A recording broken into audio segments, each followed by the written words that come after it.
இன்றைக்கி எங்கள் வீட்டில் லஞ்சுக்கு சைடு டிஷ்ஷாக சேனைக்கிழங்கு கோலா உருண்டை.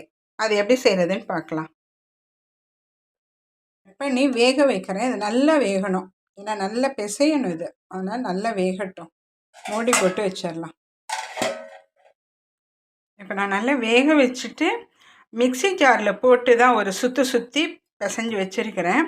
இதோடு நம்ம வெங்காயம் சேர்த்துக்கலாம், பச்சை மிளகாய், கொஞ்சம் மிளகாத்தூள், உப்பு நான் வேக வைக்கும் போதே கொஞ்சம் போட்டுட்டேன். அதனால் உப்பு பார்த்துட்டு அப்புறம் தேவையான அளவு உப்பு போட்டுக்கலாம். கருவேப்பிலை. இதோடு நம்ம பொடி செஞ்சுருக்கிற பொட்டுக்கடலை மாவு போடணும். எவ்வளோ பொட்டுக்கடலை மாவு எவ்வளோன்னா நம்ம எவ்வளோவுக்கு அது உருட்டை வருதோ அந்த அளவு சேர்த்துக்கலாம். உருட்டி வர்ற அளவுக்கு வேணும் நம்மளுக்கு பொட்டுக்கடலை மாவு. இப்போ இது எல்லாத்தையும் சேர்த்து உருண்டையாக உருட்டி எண்ணெயில் பொரிச்சு எடுக்கலாம். காஞ்சிருச்சு. இப்போ நம்ம இந்த உருட்டி வச்சுருக்கத மைதா மாவில் டிப் பண்ணிவிட்டு போட்டுக்கலாம்.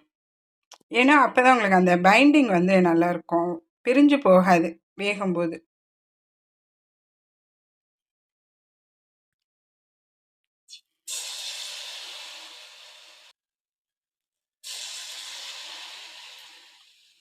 இது வெந்தோடனே நம்ம திருப்பி விட்டுட்டு ரெண்டு பக்கமும் வெந்தோடனே எடுத்துடலாம்.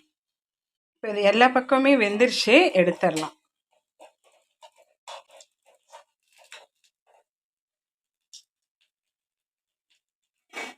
சேனைக்கிழங்கு கோலா உருண்டை ரெடி ஆகிடுச்சு. இது டீப் ஃப்ரை பண்ணி கொடுக்கறத விட இந்த மாதிரி கொடுத்தீங்கன்னா குழந்தைங்க விரும்பி சாப்பிடுவாங்க. கோலா உருண்டை அப்படின்னு சொல்லி விரும்பி சாப்பிடுவாங்க. நீங்களும் செஞ்சு சாப்பிட்டு பாருங்கள். கமெண்ட் பண்ணுங்கள், லைக் பண்ணுங்கள், ஷேர் பண்ணுங்கள், மறக்காமல் சப்ஸ்கிரைப் பண்ணுங்கள். தேங்க்ஸ் ஃபார் வாட்சிங்.